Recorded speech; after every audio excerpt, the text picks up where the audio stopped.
Saudamos a igreja na paz do Senhor Jesus. Amém. Podemos assentar, amados. Ontem eu fui a Guarulhos, num encontro do evangelho chamado Imersão. Perdi a entrada do encontro 3 vezes. Saí de lá, cheguei em casa da manhã. Acordei hoje às 6, 7 horas. Fui para Iguaçu, no encontro de pastores. Deu tudo errado para chegar lá. Cheguei atrasado. E saí de lá bem atrasado para vir para cá. Perdi lá no celular. Com tudo que a minha vida está lá dentro. E não consigo falar com o dono lá do negócio. Passei para pegar a minha noiva que está aqui, a Selene. E na estrada vindo para cá, vim tão rápido para não chegar atrasado, que ela passou mal, caiu a pressão. Quer dizer, o inferno fez de tudo para não estar aqui, mas como sempre ele perdeu. Aqui, para a glória de Deus, e quanto mais dificuldade aparece, mais eu sei que Deus tem plano, tem propósito. E quando a dificuldade surgir na sua vida, meu amado, siga em frente, porque o diabo não chuta cachorro morto. Como ele é o derrotado, você não olha para a dificuldade, vai fazer a obra que Deus te dá vitória e honra. Amém?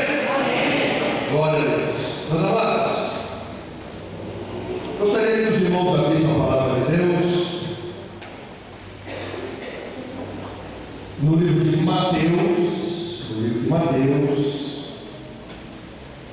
capítulo 26, versículo 31. Mateus, capítulo 26, versículo 31.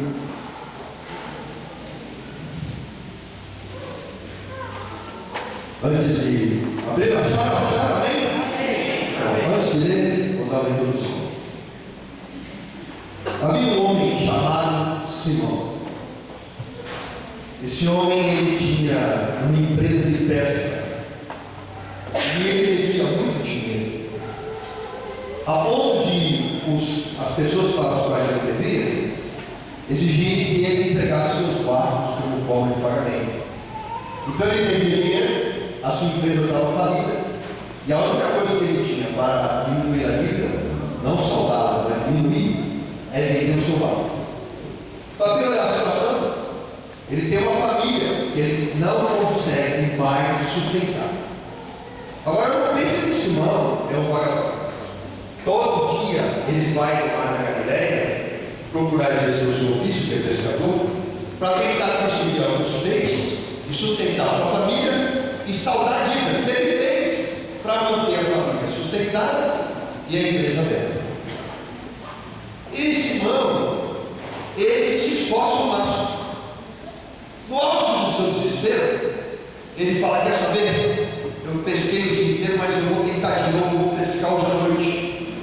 Ele junta os seus irmãos e amigos da empresa, se lança no mar da Galileia um dia à noite, na tentativa de naquela noite ele conseguir um pouco de peixe para tentar diminuir o seu sofrimento financeiro. Naquela época, as redes de um pescador não são como as de hoje, leves, feitas de nylon. As redes eram feitas de cobras que, quando encharcadas pela água, ficavam ainda muitas vezes mais pesadas. E Pedro lançava aquelas redes no mar da Galileia à noite e puxava aquelas redes molhadas com o seu braço e não havia peixe algum nelas. Então ele tornava a lançar essa rede pesada, tornava a recolher com seus braços e não havia nenhum peixe nelas.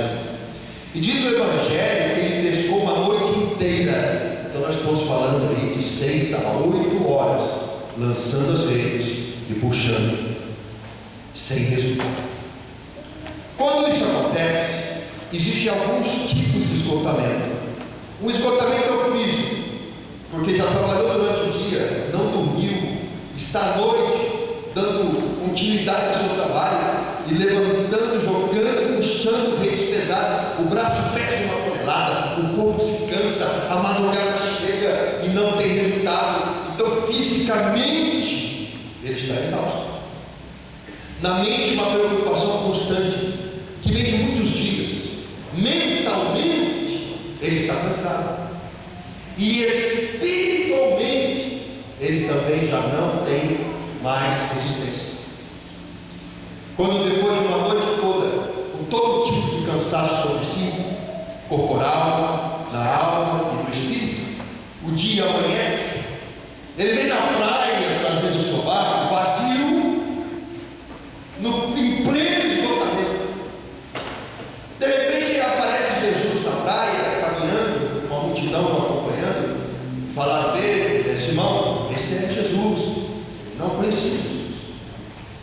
Então Jesus se aproxima daquele pescador que agora está empurrando o barco para a areia, certamente pensando: perdi esse barco, perdi a empresa, não tem mais como sustentar minha família, e agora nada mais me resta, não sei o que vou fazer. Esse momento é um momento de profunda solidão na vida do homem. Só um homem sabe o que é ficar sem trabalho, sem condição de sustentar sua casa, perdendo seu negócio. Para uma mulher, uma situação dessa é diferente do que para o homem. A visão do homem é que junto com o seu trabalho vai embora a sua dignidade. Um homem se humilha, se casa com seus sonhos. Seu sonho é a sua vida, e a vida trabalho. Sem o seu trabalho, o homem não tem honra. Sem a sua honra, se morre, se mata. Não dá para ser feliz. Parafraseando o poeta. O poeta diz isso. Então, junto com a empresa e aliada à dificuldade, está indo embora dele a dignidade. Muitos de nós homens, quando nos encontramos nessa situação, nós nos vemos profundamente sós. Nós muitas vezes nem dividimos com a esposa o tamanho da nossa angústia, porque a gente se sente até humilhado por fazer isso.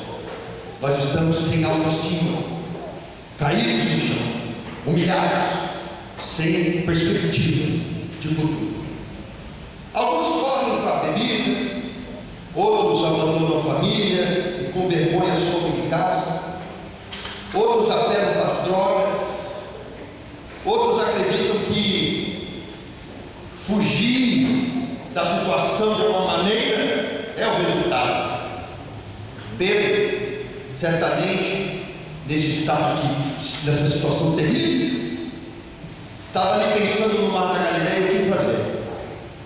Quando Jesus se aproximou de Pedro, ele disse assim: Simão, você empresta seu barco para que do seu barco consiga falar dos multidões?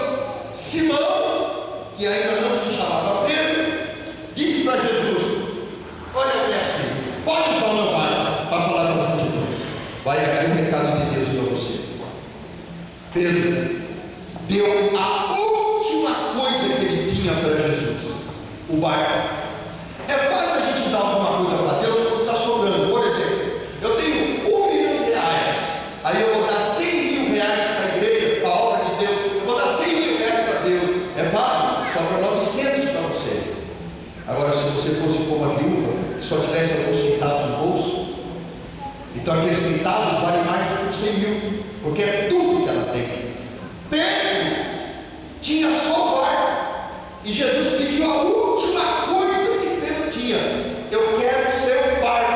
Ele podia falar: você me dá licença, eu estou cheio de problema, eu pesquei a noite toda, eu tenho um peixe, eu tenho dívidas, minha família passa fome, minha empresa está falida. Ora, por favor, pegue uma pedra aí, vai falar com essa multidão de outro lugar, me deixe em paz. Mas não. Quando ele olhou para Jesus, ele disse: pode usar. A primeira coisa que o Espírito Santo me trouxe aqui essa noite, no aniversário da igreja, para falar com vocês, a primeira coisa que o Espírito Santo diz à igreja é o seguinte: não negue nada para Deus,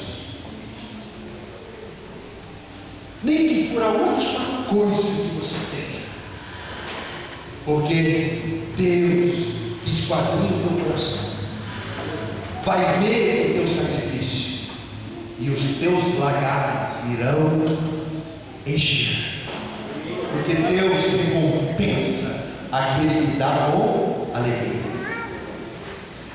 Então Jesus subiu no barco e falou às multidões, e Pedro ouviu a sabedoria daquele homem.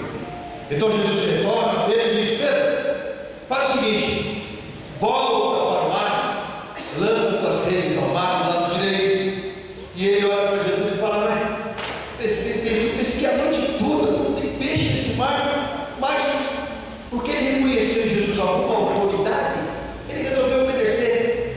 mensagem do Espírito Santo da igreja: obedeça a Deus em qualquer circunstância. Ainda que os seus olhos não são capazes de vislumbrar o milagre, tão somente creia. Lute contra a visão natural, crendo no sobrenatural, porque o nosso Deus é o Deus do impossível. E Pedro voltou ao mar e lançou as redes, exausto, para o lado direito do barco, e as redes se encheram a ponto de quase se rasgar, e os barcos ficaram lotados de peixe a ponto de quase afundar. Quando Pedro chegou na praia, vendo aquele milagre diante de si, se ajoelhou diante do mestre, dizendo: te afasta de mim, porque eu sou um pecador. Terceira mensagem do Espírito Santo traz à igreja: reconheça as suas limitações. Todos nós somos pecadores. Não há um justo sequer, só Jesus. Então Jesus chama aquele homem, dizendo: para de pescar peixe, nós vamos pescar homens. E ele abandonou a sua empresa para seguir um desconhecido, só porque ele viu um milagre. Quarta mensagem do Espírito Santo da igreja: não ponha nada à frente de Deus. Se Deus falar, larga tudo e segue, nem olhe para trás, vai em frente, siga os passos do mestre. Saia da tua zona de conforto, abandona tudo, se Deus pedir, na direção do Senhor. Não há possibilidade de dar algo errado. Então Pedro caminhava com Jesus e viu muitos milagres. Na época chamava-se Simão, e viu muitos milagres, muitas maravilhas, e criou-se entre Simão e Jesus uma amizade verdadeira, genuína, a tal ponto de um dia Jesus falar para os seus discípulos: o que dizem que eu sou por aí? Os discípulos falam: um dizem que tu é mestre, outros dizem que o Senhor é o Elias. E ele olha para Pedro e fala: e tu, Pedro, que dizes que eu sou? E Pedro diz: tu és o Filho do Deus vivo, o Messias. Então Jesus diz: oh, louvado seja Deus, né? Louvado, você não revelou isso pela sua carne, mas pelo Espírito. Eles eram amigos, e tudo caminhava bem, até que aconteceu o que nós vamos ver agora. Mateus capítulo 26, versículo 31. Então Jesus disse: esta noite todos vós vos escandalizareis comigo, porque está escrito: ferirei o pastor, e as ovelhas do rebanho ficarão dispersas. Mas depois da minha ressurreição, irei adiante de vós para a Galiléia. Disse Pedro: ainda que venhas a ser um tropeço para todos, nunca você será um tropeço para mim. Replicou-lhe Jesus: em verdade te digo que nessa mesma noite, antes que o galo cante, tu me negarás 3 vezes. E Pedro disse: ainda que me seja necessário morrer contigo, de nenhum modo eu irei te negar. E todos os discípulos disseram o mesmo. Agora vamos para o versículo 57. E os que prenderam Jesus o levaram à casa de Caifás, o sumo sacerdote, onde se haviam reunido os escribas e os anciãos. Mas Pedro, diga Pedro, o seguia de longe até o pátio do sumo sacerdote, e tendo entrado, assentou-se entre os serventuários para ver o fim. Ora, os principais sacerdotes e todo o sinédrio procuravam algum testemunho falso contra Jesus, a fim de o condenarem à morte, e não acharam, apesar de se terem apresentado muitas testemunhas falsas. Mas, afinal, compareceram 2 afirmando: este disse: posso destruir o santuário de Deus e reedificá-lo em 3 dias. E levantando-se o sumo sacerdote, perguntou a Jesus: nada respondes ao que este depõe contra ti? Jesus, porém, guardou guardou o silêncio. E o sumo sacerdote lhe disse: eu te conjuro pelo Deus vivo, que nos diga se tu és o Cristo, Filho de Deus. Respondeu Jesus: tu dissestes. Entretanto, eu vos declaro que desde agora vereis o Filho do Homem assentado à direita do Deus Todo-Poderoso e vindo sobre as nuvens do céu. Então o sumo sacerdote rasgou as suas vestes, dizendo: blasfêmia! Que necessidade mais temos de testemunhas? Eis que ouviste agora a blasfêmia. Que vos parece? Responderam-lhes ele: é réu de morte.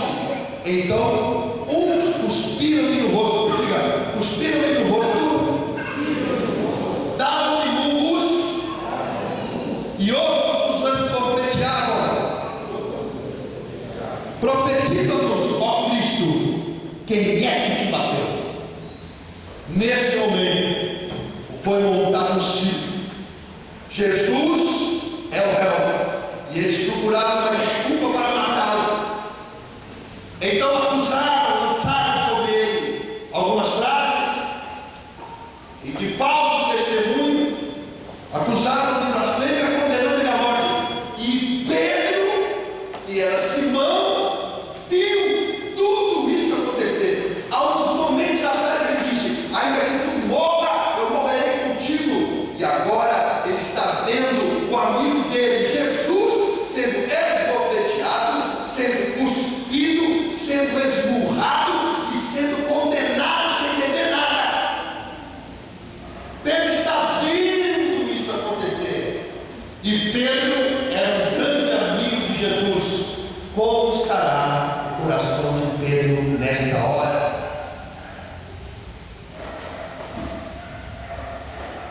Então, no 69 diz assim: ora, estava Pedro assentado fora do pátio, e aproximando-se uma criada lhe disse: também tu estavas com Jesus, o Galileu. Ele, porém, negou diante de todos, dizendo: não sei o que você fala. E saindo para o alpendre, ele foi visto por outra criada, a qual disse aos que ali estavam: este também andava com Jesus, o Nazareno. E ele negou outra vez com juramento: eu não conheço este homem. Logo depois, aproximando-se, os que ali estavam disseram a Pedro: verdadeiramente és também um deles, porque o teu modo de falar te denuncia. Então começou ele a praguejar e a jurar: eu não conheço este homem. E imediatamente cantou o galo. Então Pedro se lembrou da palavra de Jesus e dissera: antes que o galo cante, tu me negarás 3 vezes. E saindo dali, chorou amargamente. Diga: amargamente. Ele viu o amigo ser espancado, ele viu o amigo ser julgado. E quando perguntaram: você conhece? Esse é teu amigo? Você estava com ele? Ele disse: não conheço. E no Evangelho de Lucas diz que neste momento, em meio ao grande espancamento, Deus olha, Jesus, que é Deus, olha para Pedro, e Pedro sai e chora amargamente. Vamos meditar um pouquinho nesse olhar. Pedro cometeu o mesmo pecado. Pedro negou Jesus, mas Jesus sabia que isso ia acontecer, porque conhecia o coração de Pedro e avisou ele antes. Eu chamo de Pedro, mas até este momento ele não é Pedro, ele é Simão. O nome Simão quer dizer vara ou oscila, aquela pessoa que tem um temperamento instável. Ora está forte, ora está fraco, ora está triste, ora está eufórico, ora está depressivo, ora está esperançoso. Simão oscilava, e Jesus conhecia o coração de Simão, sabia que era um coração que ainda não estava firme na rocha. Então ele disse, e como ele é Deus e sabe o que vai acontecer, tu me trairás. Ora, ele dizendo para Simão: jamais. Mas agora aquela palavra se cumpriu. E como é que ele deve estar se sentindo? Lixo! Eu traí o meu amigo, eu liguei o meu amigo, eu não fiz capaz de defendendo, eu não fiz nada. E pior, eu falei que eu não o conhecia. Mas naquele momento que Jesus estava sendo espantado, ele foi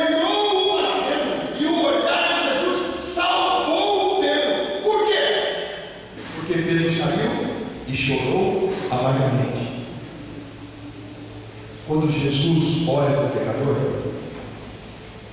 Ele olha com amor. O amor gera em você arrependimento. O arrependimento admite perdão. Quando o acusador olha para você, ele olha como te acusando, falando: você não presta, você não vale nada. Quando o acusador olha dessa forma, ele não produz dentro do pecador arrependimento, ele produz remorso. E a diferença do remorso e do arrependimento é que o remorso não admite perdão, cheio de culpa. Quem tem remorso se mata. Então, quando Jesus olha para Pedro, ele olha para Pedro com amor, e por causa do amor no olhar de Jesus, Pedro foi salvo do remorso. Ele se arrependeu. Outra coisa que o Espírito Santo me trouxe aqui para falar para a igreja: de que forma você está olhando para o próximo e de que forma você está olhando para si mesmo. Judas Iscariotes traiu Jesus, e ao invés de buscar o olhar de Jesus, ele foi ao fariseu, ao acusador. E o fariseu pegou a moeda que Judas tentou entregar. Judas falou: eu traí Jesus, eu traí o inocente. O fariseu pegou o dinheiro e jogou na cara dele, falou: o que me interessa? Então o olhar do acusador matou Judas, porque a palavra de Deus diz que Judas sentiu remorso e cheio de culpa, ele foi lá e se enforcou. Você é pecador, eu sou pecador, você comete erros, eu cometo erros. A diferença é: quando nós erramos, nós olhamos para quem? Quando a outra pessoa erra, comete um pecado, e ela fala com você, de que forma você olha para ela? Com o olhar que Jesus olhou para Pedro, ou com o olhar do fariseu olhou para Judas? Ou a forma como você olha para si diante do erro e a forma como você olha para o próximo diante do erro vai definir se você vai viver ou se você vai morrer. A igreja religiosa trabalha com o olhar de fariseu, acusando, e a religião mata, afasta Jesus da igreja, e a pessoa sem remorso volta para as ruas, para a sarjeta, vai buscar a morte. Mas a igreja que tem um relacionamento com Deus, ela ama o pecador e ela odeia o pecado. Ela diz ao ladrão: você tem que parar de roubar, mas eu não quero saber se você é ladrão, eu te amo. Eu nunca vou aceitar você roubando. O roubo nunca vai entrar nessa igreja, mas você é bem-vindo. Muitos de nós somos passíveis com o outro, mas somos cruéis conosco mesmo. Isso é pecado, porque você está se olhando com o olhar de fariseu, gerando em si mesmo destruição. Muitos de nós, quando um amigo comete um erro, um pecado, e ainda que lhe fira os preceitos morais mais básicos, você vai lá, você ouve o amigo, você perdoa o amigo, você ajuda o amigo. Mas quando você comete um erro, você olha no espelho e fala: Para com o amigo você tem respeito, para com você não. Para com o amigo você tem paciência, para com você não. Para com o amigo você tem misericórdia, para com você não. Para com o amigo você tem amor, para consigo mesmo você já não se ama mais. Esquecendo o primeiro mandamento que diz: amarás o Senhor teu Deus sobre todas as coisas, e ao próximo como a ti mesmo. Muitos de nós amamos a Deus, amamos ao próximo, mas já não amamos mais a nós mesmos. Baixa autoestima é pecado. Se olhe como Jesus olha para você, e quando Ele te vê, você é o principal amor da vida dele, porque Ele deu a vida dele por você. Se Jesus te ama, por que você se odeia? Se Jesus perdoa os teus pecados, por que você se acusa? Se Jesus lançou no mar do esquecimento o erro que tu fizeste, por que você quer trazê-lo à tona todos os dias? Se Jesus quer para você o bem, por que você deseja para si mesmo o mal? O diabo vai tentar fazer você esquecer que você é amado. Ele vai tentar fazer você esquecer que você é ovelha, que Jesus é o bom pastor, que deu a vida para a sua ovelha. O diabo vai falar para você: você é baixo demais, alto demais, gordo demais, magro demais, velho demais, novo demais, burro demais, inteligente demais, seu cabelo é liso demais ou cacheado demais. O diabo vai fazer você se comparar com os outros, porque ele quer que você cometa o pecado de se olhar da forma como o diabo te vê. E o diabo veio para mentir, para matar, para enganar e para destruir. E se você se olhar da forma como ele te olha, você vai sentir remorso, jamais se arrependerá. O remorso vai te encher de culpa, e a culpa vai fazer você largar o ministério, largar a igreja e dizer: eu não sou digno. Mas conhecendo a palavra de Deus, se alimentando nela, meditando nela de dia e de noite, comendo do pão da Bíblia, cujo nome é Jesus, o Verbo que se fez carne, você tem armas para reagir. Porque quando o diabo falar: teu pai e tua mãe te abandonaram, você não é amado, lembrando da palavra, você dirá: ainda que teu pai e tua mãe te abandone, teu nome está escrito na palma da minha mão. Quando o diabo falar: você é feio demais, baixo demais, incapaz demais, você vai dizer: eu fui criado à imagem e semelhança do Deus Altíssimo. Quando o diabo falar: você nasceu para perder, tudo que você faz é errado, você vai dizer: pensei nos planos que tenho para vós, são planos de bem e não de mal. E você, resistindo ao diabo, usando a palavra, o diabo fugirá de vós. Você não pode dar o que você não tem. Ame-se. Primeiro ame a Deus. Ame-se. E você vai ter amor sobrando para dar para o teu próximo. De que jeito você olha para o próximo? O olhar do fariseu ou o olhar de Jesus? O próximo vem e chega para você e fala assim: olha, eu traí o meu esposo. Traí o meu esposo. E você pensa: mas essa crente aí, sempre com esse jeito de santa, está na igreja há 16 anos, foi no louvor e tudo traído. Que coisa horrível! Como que ela traiu o marido? Você está olhando para ela com o olhar do fariseu. Mas se você olhar para ela com o olhar de Jesus, você vai dizer: o que você fez é muito, muito errado, mas eu não te lançarei fora, porque Jesus não abandonou você, eu também não vou te abandonar. Jesus fala que a nossa justiça é dada de imundícia, que só a justiça de Deus tem validade, porque Deus conhece o oculto e nós só vemos o que os olhos mostram. Nós não temos condição de julgar ninguém, só temos condição de amar a Deus e pedir a Ele que nos ajude a amar o próximo e a nós mesmos. Quando você se sentir indigno, quando você se sentir fraco, quando você se sentir incapaz, olhe para Jesus e você vai ver naquele olhar a porta para a tua salvação. Perdoemos uns aos outros 70 vezes 7. Amemos uns aos outros como Ele nos amou e ama. Façamos para o outro o que nós podemos fazer de melhor.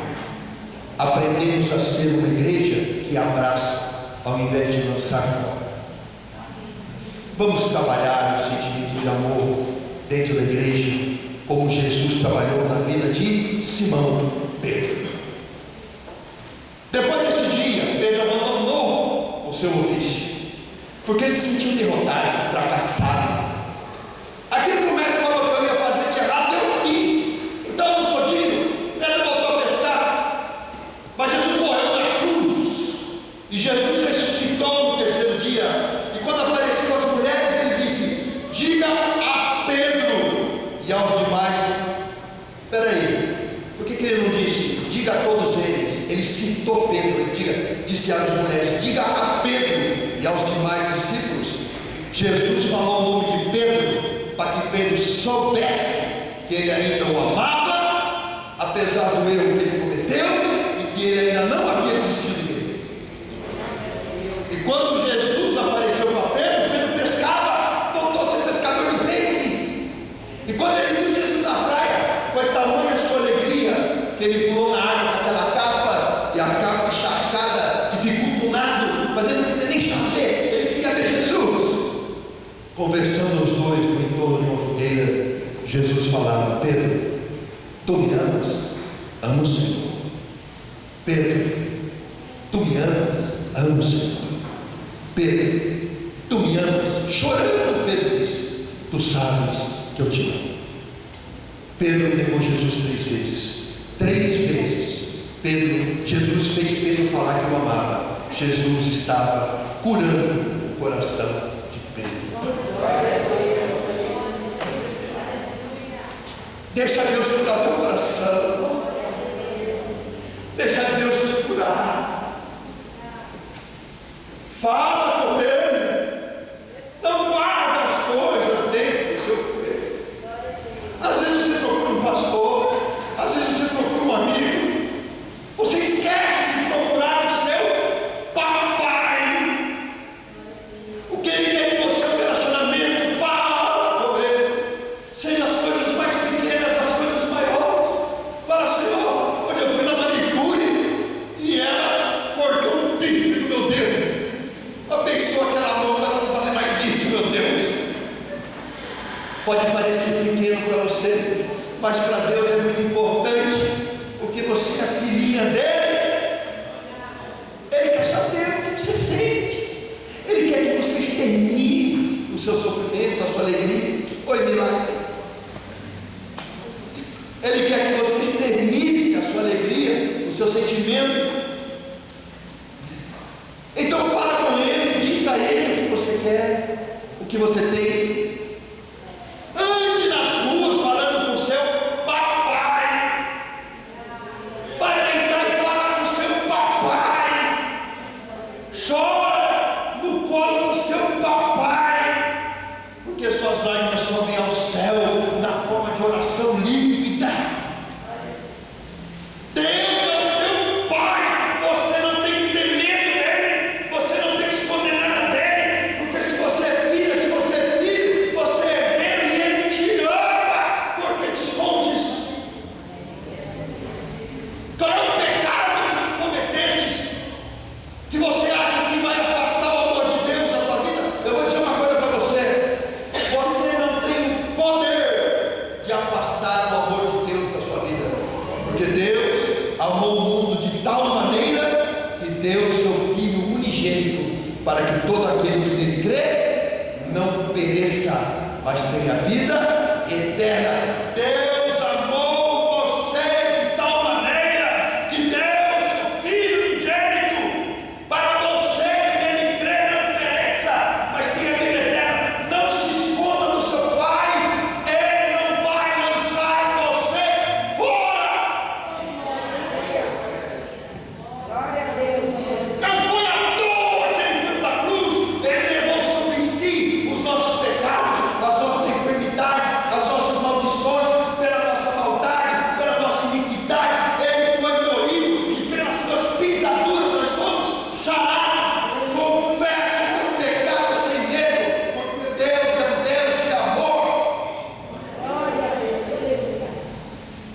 Você tem que aprender a se amar, a amar a Deus, a não colocar nada na frente de Deus, a dar a última coisa que você tem, nem que pôr um barquinho para ele sentar e ter com ele um relacionamento. Não haja com os outros da forma como o fariseu agiu com Judas.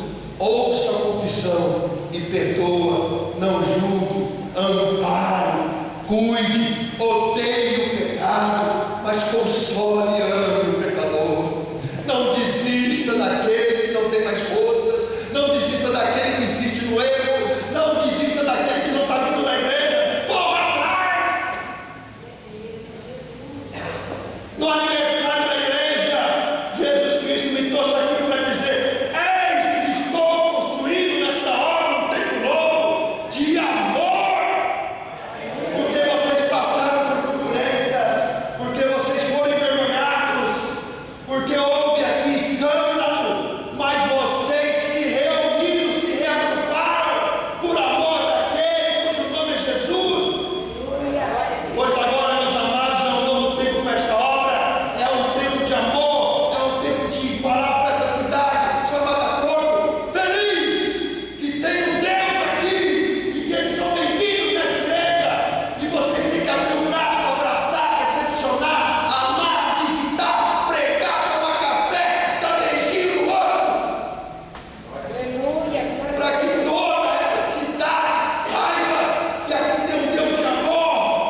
Santo me trouxe aqui para dizer: eis que eu levanto uma geração de evangelizadores, e no próximo aniversário dessa igreja vai ser difícil entrar aqui, porque vai ter muita gente aqui dentro. O Deus é o mesmo Deus de ontem, de hoje e de amanhã. Vocês já receberam muita pregação de exortação e ouviram, e Deus ouviu vocês. Agora Deus está dizendo: é um novo tempo. É tempo de viver o melhor de Deus. E o melhor de Deus tem nome: amor.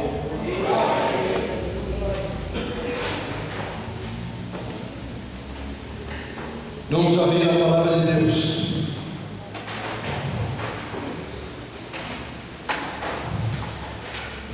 Em Apocalipse,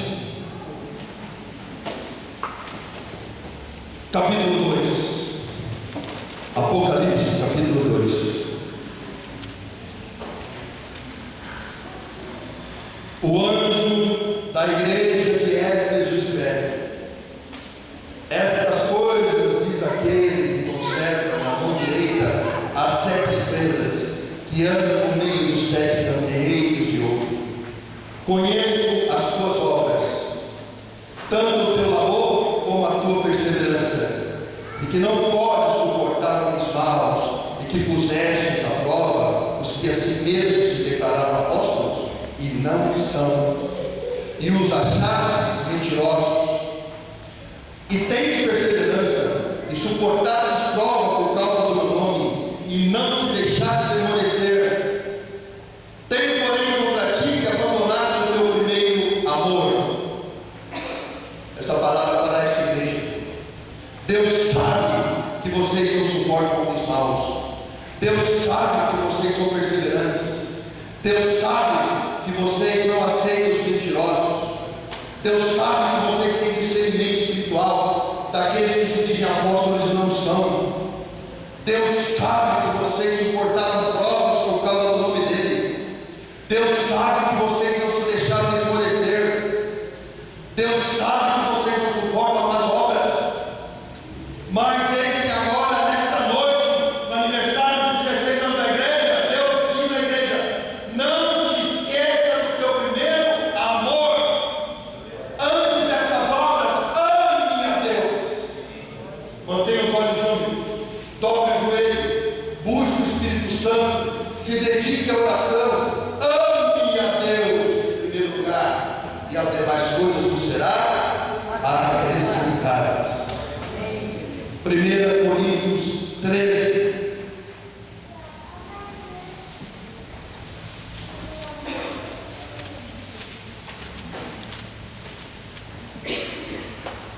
Ainda que eu falasse a língua dos homens e dos anjos, se não tiver amor, serei como bronze que soa, ou como um símbolo que retira.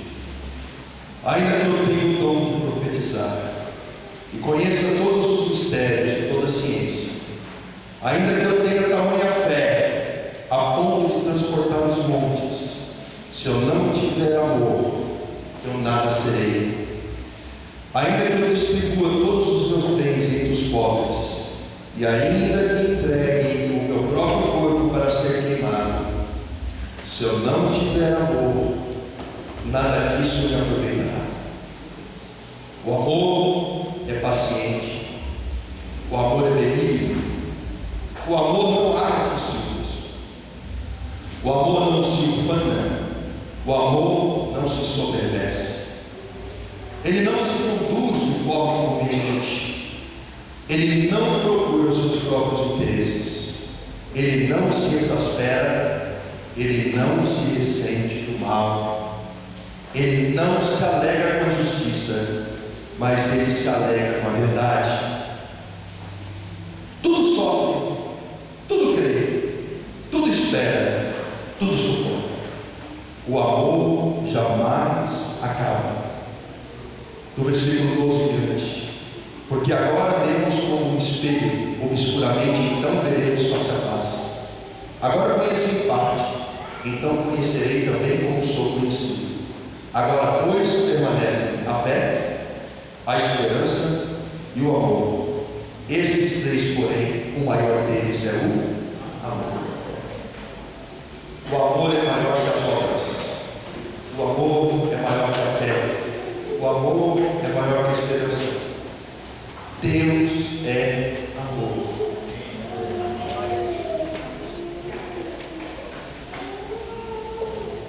Essa noite o Espírito Santo me trouxe aqui para dizer para vocês de forma especial que Ele ama essa igreja, Ele ama cada um de vocês, Ele ama essa obra.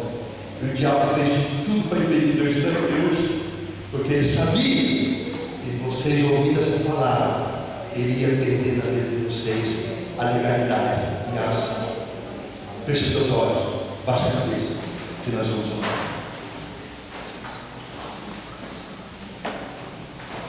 Essa noite talvez você tenha entrado aqui com a sua autoestima muito baixa. Talvez você tenha entrado nessa igreja essa noite desesperançado, cansado, como Pedro esteve no mar da Galileia. Talvez você tenha cometido pecados e você não se perdoa. Talvez você não consiga liberar perdão a alguém que te machucou. Talvez você guarde no seu coração uma mágoa, um ressentimento por uma palavra, uma atitude, um comportamento. Talvez alguém tenha te lançado fora, traído, quebrado a aliança. Talvez alguém de autoridade tenha lançado sobre você uma palavra que te machuca, que faz sangrar o teu coração ainda hoje.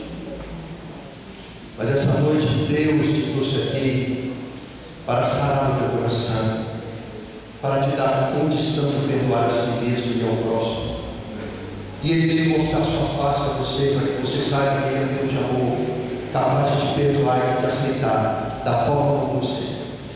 Ainda de cabeça baixa, de olhos fechados, agora é você, Deus. Traga na sua mente o seu pecado, o erro que você tem cometido. Qual é aquele pecado que você se envergonha e que você acredita que Deus iria jogar você fora? Traga a sua mente. Agora, em nome de Jesus, peça perdão no seu coração. Fale com Deus, Ele é teu Pai. Diga a Ele que você se arrepende.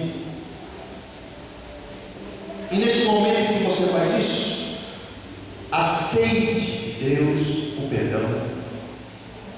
Deixe Ele te abraçar. Deixe Ele te tomar pela sua mão. Diga a Deus no íntimo do teu coração que você o ama. Lance fora toda a tua baixa autoestima, todo pensamento de desesperança, de falta de amor próprio. Sai agora, em nome de Jesus. Todo ódio, toda raiva, todo inconformismo, toda frieza espiritual, toda religiosidade, sai agora, em nome de Jesus. Toda depressão, toda ansiedade, toda preocupação, toda desesperança, sai agora, em nome de Jesus. Eu declaro, em nome de Jesus, que você é amado de Deus, separado de Deus, filho de Deus, herdeiro de uma promessa. Eu declaro no poderoso nome de Jesus que você é próspero, que você é santo, que você é salvo. Eu declaro no nome de Jesus que as portas do inferno não poderão contra a tua vida. Eu declaro em nome de Jesus quebrar toda maldição, toda feitiçaria, tudo que foi lançado contra você está quebrado agora em nome poderoso de Jesus. Eu declaro no nome de Jesus que a tua família, a tua casa, teus bens são agora debaixo da proteção de Deus.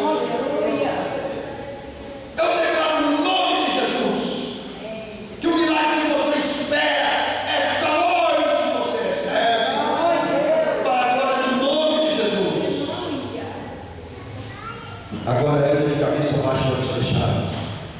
O homem das mãos curadas está nesse lugar. e as mãos curadas de Jesus estão diante de ti, porque a palavra dele diz que quando 2 ou mais se unem em meu nome, eu estarei no meio de nós. Ele está aqui. Entrega a tua vida nessas mãos curadas. Senhor, receba o coração do teu filho, a vida do teu filho. Toca em cada área da vida dele, da vida dela, teu filho, tua filha. Abençoa, prospera. Pai, faz com que esse povo possa sentir o teu amor, em nome de Jesus. Espírito Santo, lá no meio do povo. Se